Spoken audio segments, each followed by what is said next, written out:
Hi, I'm Stu Friedman, and I am so pleased to be speaking right now with Daniel Chen, who was in my class in 2013 in San Francisco at Wharton's Wemba campus, and he has been a stalwart presence in our alumni community since then, having come to speak with students who came after him many, many times, always to great reviews, always enthusiastic and wise in sharing his wisdom, his experience.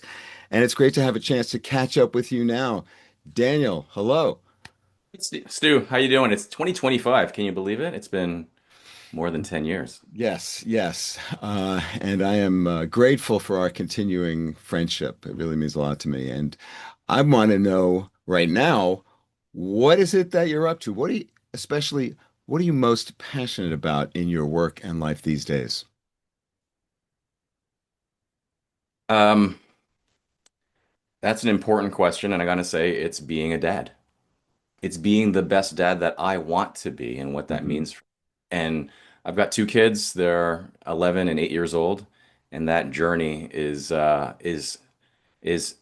unwieldy and fast moving. So that's my number one priority. Unwieldy and fast moving. That's fantastic. And how does your role as a father fit with the rest of your life? I like that question because this this answer I just gave, I wouldn't have given 2 years ago. Hmm. My son 11 and 8, and I regret some of that, the first 10 years of their lives. And it's not like I didn't know better because I was part of this, if you remember. I They do were when they were remember. parents who lead. And Yes. what's evolved a lot for me, Stu, in the work that we've done together is not the content, but what it means to me. And when I first took total leadership, I thought about it as an optimization problem. How do I get the most return for the investment of time and Hmm. effort that I'm doing? I didn't really think about it as a purpose and efficacy challenge. Hmm. And when I think about that, that purpose of what I have in this time window, that's why I said fast and unwieldy, Hmm. it's be lost. It's It what? will Say be it again. it will be lost if I don't pay attention to it. Yeah. So that's the most impactful thing that's coming to me now about total leadership Hmm. and what it means for me to self-lead and lead my kids in a persona that is brand new to me. I think most dads feel that way. I especially feel that way um, because it's it's something that I know will be important to me decades from now. Yeah. How did you come to really see that as prominent, as the priority in your life? Well, another amazing thing is even though I just said if you asked me 2 years ago if I would have answered this way, I would have answered it this way 10 years ago. I just didn't mean it. Hmm. Being really honest with you right now, Stu. I just knew that was the right answer to say, but it wasn't showing up in where I was spending my time. It wasn't Hmm. showing up where I was spending my mind space and my effort. Hmm. Hmm. I was pursuing my career. And honestly, the hitting a wall moment, the aha moment for me was seeing multiple examples of dads, including my own, to be honest, Hmm. not have the relationship I want with my kids when they're grown up. And good friends, including Wharton friends, Hmm. who've experienced this type of pain and don't want to see me do that myself. And and it's a struggle. It's a struggle because internally there's a lot of stuff, other stuff I want to do. And Hmm. sometimes those things are somewhat at odds, and finding the four-way wins isn't always easy. Of course. But leading with showcasing that I want to be known as doing whatever I can now to invest in my kids' future relationship with me will help me minimize my regrets as opposed to optimize my time. So kind of a different framework. Yeah. Well, it's one that requires you to take a longer term point of view, clearly. So something transpired that led you to, take that leap, right? And to look at yourself from the point of view of the future. Can you talk about that? It's it's the conversations I have with my younger one actually. So my younger son, he's 8 years old right now. His name is Remy. For the longest time, I thought he just didn't get along with me, or he just didn't like me, or I thought it was his personality.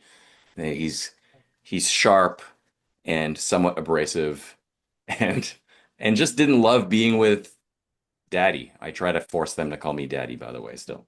Um, and it got to the point where um, I had a career break. And it was in my career break, by the way. Stu and you and I met at Wharton in Philly during my break. And I felt absolutely lost. I felt a loss of identity because I had tied so much to my professional life um, and career success. And what I didn't let in until I was somewhat in a situation to allow it to come in was to have a one-on-one relationship with my son, my younger son, Mhm. um, and allow it to blossom for what he wanted to bring to it. And I find that really weird, by the way. As I say it out loud, Hmm. I'm the parent. He's supposed to follow my rules. I'm the one who's like smarter and knows everything. But the quantity, and notice I say quantity, not just quality, the Mhm. quantity of time that I could have with him allowed me to uncover and see and spark and eventually nurture something that I thought was somewhat lost. I Hmm. just thought that he was going to be like this the whole time. And now, one of the nicknames my younger son gives me, he calls me the international phone zombie because I'm always looking at my phone. And Where does the international part come from? I don't know why I don't know why it's international. I think Okay. I don't know if it's a reference to my Chinese Indian background, or I have no idea. Maybe Okay. it's because, um, but I now block Wi-Fi on my phone at 9 p.m. every night to myself. I am now noticing things like I was at a baseball game the other day, Little League, and there was a dad there who comes from a very different walk of life. He works at a grocery store, Hmm. and he has a side job where he like builds crafts, like leather crafts. And he was going to show me his Instagram page, but he couldn't because he didn't bring his phone to the game. I was like, wow, that was intentional. He didn't bring his phone to the game so he could focus on being with his kids at the game. Like that. Here's the point, Stu. What changed in me in understanding the total leadership principles as I went through life isn't that the principles changed or that the facts changed. It's the framework with which I respect and appreciate these types of lessons. Daniel 10 years ago would have laughed in that guy's face. I would have Really? said, you to not bring your phone. We live in a state with earthquakes. Are you crazy? All this other like tactical stuff. Hmm. Really thinking, what would a dad who always goes to his kids' little league games and is present do? Oh, well, he would not bring his phone to the game. And seeing that in a completely different light, one where I revere and now look up to, Hmm. has been the biggest recent change. And connecting it to the work that we've done together over the years has been incredible. So what did Remy say to you? Do you recall? I do. He didn't say anything. What he did was he held my hand the whole day. So we've been traveling a lot. This is one of the things I'm trying to stuff in before they become teenagers. So we were in Munich, Germany around the Christmas markets time, Hmm. and it was cold, and he chose to hold my hand the whole day. This is when he was 7, Hmm. and and it felt so warm and also very unfamiliar, Hmm. which made it more impactful because I was like, wow, my son holding my hand feels weird. Hmm. That's kind of wrong. Why does it feel weird to my Or son? or kind of very right. Or yes, exactly, which is, man, I am doing something right in Hmm. this moment. How do I do more of these right things in this moment in my future moments? And that's what's on my mind right now. That's what I'm thinking about most of the time. And it's somewhat combative. I'm working on my board report right now. I work at the head office of a publicly traded software company, and the four-way wins. We talked about this in Philly, Stu. I Yeah. really think four-way wins was very tactical. How do I combine work, community, self into one time box? Hmm. I'm now seeing it as fundamental. I'm not shitting you. Before this call, I was like, man, I need to go work on this board report, but I get to talk to Stu. That's going to make my board report better because I'm going to bring a better self to my work. That's the best example of a four-way So win. how will that happen? Because you'll be thinking about things in perhaps a different frame of mind, or you'll be, I don't know, having stepped back for a bit, more relaxed. Like, how would you describe what a conversation with me might do to help you to be more focused and effective in producing that report? Yep. Three things. One, it's accountability and Hmm. presence. So, and this is part of the habit building. It's like you can't just learn something once and then you have it with you forever. You have to keep refreshing it, also from the perspective of where you are at any time, whether it's in life or even time of day. So I'm going to bring that perspective with me when I work on the report. Hmm. Two, it's going to remind me why I'm doing the report in the first place. Hmm. Am I doing it for the paycheck? Am I doing it for the value I get from the role, which I really enjoy? I actually love the job. It's been I'm really so fun. glad to hear that. Thank you. It's it's also because it helps me be a great example for my two sons. And if I put that How's as a that? leading principle, How's that? Can you just elaborate on that for a moment? I'm now seeing myself as an example. It's kind of obvious. Parents are always examples for their kids, but I'm seeing myself Yeah, but we don't always think of ourselves that way. no, not under a microscope. We're not in the world of AI, as an example. Loretta and I have been talking about that. We're like, hey, how do we encourage or guide our kids in this uncertain world of this next industrial revolution? Agentic AI is coming. Does that mean they should be accountants like we were? I have no idea, right? If I step back and think about, no, if they're looking at us as examples, it's going to be not what we're doing at work. It's not the fact that I know how to do a DCF valuation. It's going to be flexibility. It's going to be self-introspection and awareness. It's going to be communication, and it's going to be elimination of things that are detrimental to our mindsets. And I slowed down on the last one because that's the hardest one for me to do, Stu. You know this. I have lots of FOMO. Saying no to things so I can say yes to things is naturally really hard for me. And You are not alone in this, but please I know, continue. I know. And I want my kids to see that struggle Hmm. and see me struggle to learn it so they can learn by seeing it also. Please repeat. And that's that balance, right? When I pick them up from, what did I say? It got a little staticky there for just a second. You were talking about how your kids are going to learn from your example. They're going to learn from my example just by seeing it. Hmm. And it's instruction.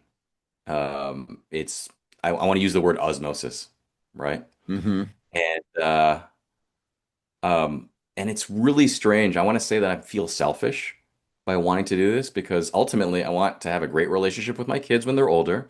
I Hmm. want them to love me and not ditch me when they're in their 20s, is kind of what my fear is, honestly. Hmm.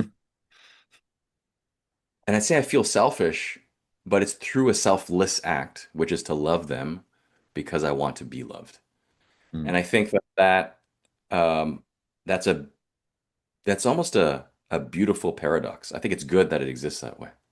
It means that I have accountability to something more important than my work or my identity. It's to people that I actually love unconditionally. And it's hard for a lot, especially for people in the program or who are high achieving individuals to want to do everything. It's really hard to pay attention to what you should best focus on because there's nobody who's better at distracting ourselves than ourselves. So that's what I mean. That's for sure. So we only have a couple more minutes, Daniel. I have about another 40 or 50 questions that are going to have to wait for our next conversation. But for now, how does this way of thinking shape your relationships with colleagues, clients, suppliers, et cetera? You're the people in your work life. Yes. That's a good question. And it's good because it's a not obvious answer. And the answer is it's absolutely helpful. So my role is I'm working with general partners at venture capital firms all day long. That's generally what I do. I'm helping with Constellation's core M&A thesis around VC-backed assets and building relationships and trust with investors is so much less about the numbers and so much more about who we are Hmm. and whether this is somebody they can trust and work with and want to work with. And that vulnerability, that total leadership and your principles helps bring in this type of conversation is something I bring with me everywhere I go. Every conversation I have, it's something I open with. Level of vulnerability and authenticity, Hmm. which, funny enough, expedites the trust building process. Not funny at all. I get it. Yeah. Please, And please continue. yeah. So I mean, it expedites, and you were about to say something else about that. and and it makes conversations far less transactional. Hmm. Yeah. All right. Uh, wow, so great to catch up with you, Daniel. Final thought that you want to share with your fellow alumni of our course.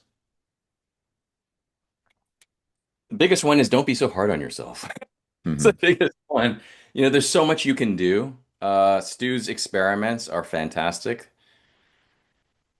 but they will fail.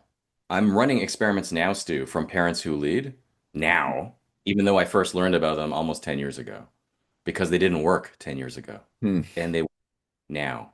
Last night, Loretta said, let's go to the baseball diamond and run some hitting drills. That's an example. I was like exercising, hanging out with my kids, and learning a little bit more about baseball. Hmm. It's it's something that I had to be ready for.